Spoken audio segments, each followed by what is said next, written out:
Danny Kruger.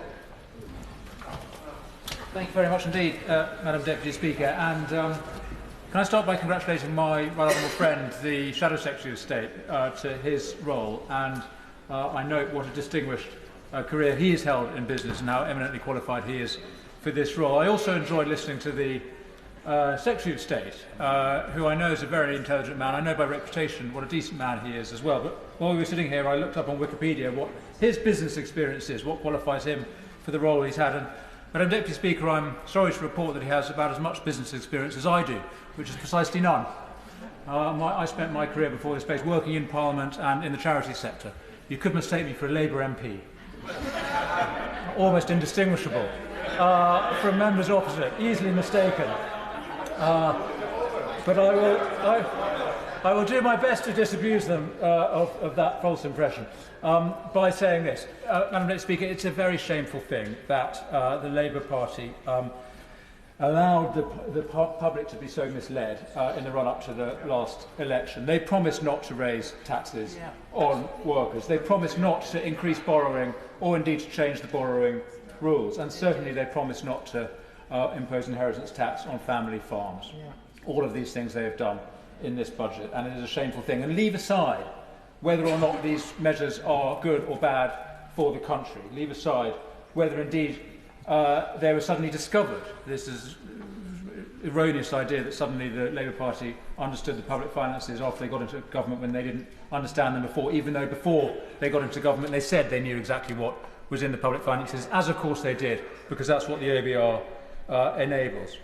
The fact is that they very understandably, Madam Deputy Speaker, stressed in the run-up to the election that they were standing on a platform of probity and integrity and trust. These are the words they used repeatedly in their election campaign, and the public responded to it. Insofar as it is possible to say that they won public support, of course they didn't really, we just lost it, but insofar as they won public support at the election, it was on the grounds, well, he asked why we lost it. We did lose it because the public couldn't trust us. They didn't think we had integrity. And I get that. That's what the public... I'm not stupid. We understand what the public thought. I'm not going to disabuse them. But they promised to be different.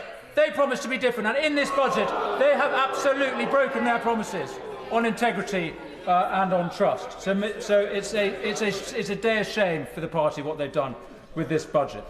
Now, in a less partisan spirit, let me say this.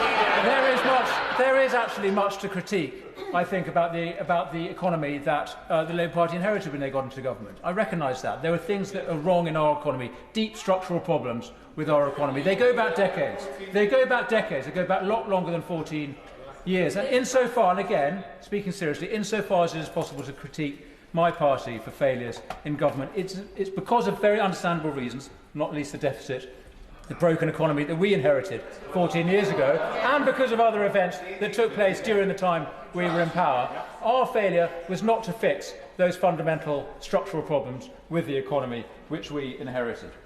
Those problems to do with a high tax economy, a high borrowing economy, high levels of public debt, caused by high welfare and high preventable health spending, high rates of private debt as well, low productivity, low wages. These are the underlying structural realities of the British economy going back decades. They are the reality of this century so far.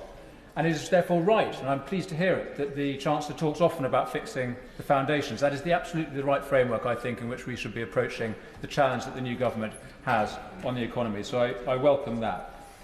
The problem is that they are leaning in to this broken model that we have. They are further damaging the foundations of our economy that need to be fixed. More borrowing, more tax and spending, and as my right honourable friend said from the front bench a little while ago, a plan that will lead to no greater growth in the economy over the course of this Parliament, only minuscule improvements if the forecasts are correct. But nevertheless, let me hope, in the spirit of a cross-party consensus, we do need to fix the foundations of the economy. What are those foundations? Well, classically understood, the foundations of prosperity are the foundations of any economy are land, labour and capital. And let me look very briefly at each in turn. The fundamental reality of our land economy, of the planning system, and I point particularly to the work done by colleagues in the think tank world, Southwood, Hughes and Bowman, called the foundations, which is absolutely the right framing, as I've said, It is impossible to build anything in this country.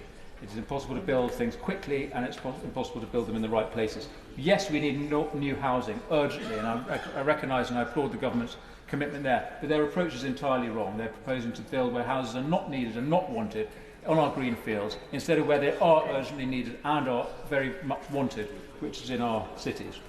What we need in our all across the country, but including in rural areas like the one I represent in East Wiltshire, Madam Deputy Speaker, is more business space. We need industrial use, we need office space. We urgently need to enable our entrepreneurs to create businesses and to grow them in the places that they want to. And I am very conscious of the challenge that we have in Wiltshire about the lack of affordable and available land for business. And I'll quickly mention, others have in this debate too, the crime of proposing to tax family farms and to insist that farmers sell up when farmers pass from one generation to the next. Another flagrant abuse of trust by this government. The second foundation is the labour market. This is a crucial challenge, and I don't hear it addressed at all by what we've heard from the government so far in the budget debate, in the budget itself or the budget debate. This crucial challenge of our economy that's so dependent on high rates of low-skilled migration, which depresses wages, which increases welfare, and inhibits productivity, crucially because it disincentivises employers from investing either in people or in machinery and in technology that grows growth and productivity. So we have to cap migration, and we have to shift spending into the skills economy, into our own people, into supporting people to gain the skills they need to do the jobs that need doing. And then lastly, the third foundation is capital itself. And we've heard a lot from the ministers about the need for investment. What they mean is public investment, public spending. What is fundamentally needed is private investment, and we hear nothing of that, and we don't see much sign of it. We have a broken capital market. Again, recognise that a lot of this goes back well before this government. It goes back many, many years. It is difficult for businesses in this country to find the capital they need to start and crucially to scale.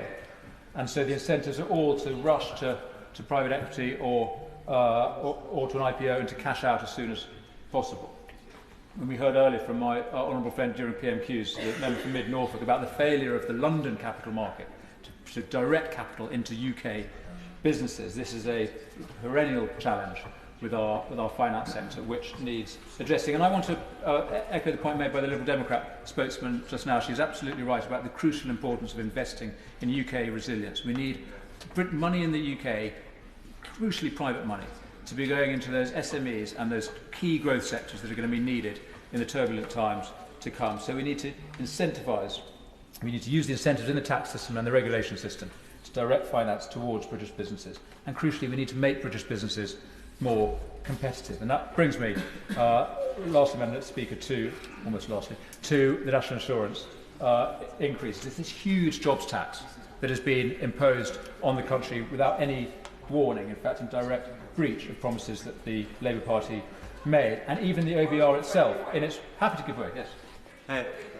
Thank you, Madam Deputy Speaker. As a business owner that is pleased to see more money not just in my team's pockets, but in the pockets of my customers, does my honourable friend agree with me that the Conservatives are very good with their own money, but absolutely appalling with the country's finances? Well, I'm delighted to hear that there is, in fact, a businessman on the Labour benches. That's a tremendous... delighted to have discovered one. And I hope he and his business prosper under the government that he is supporting.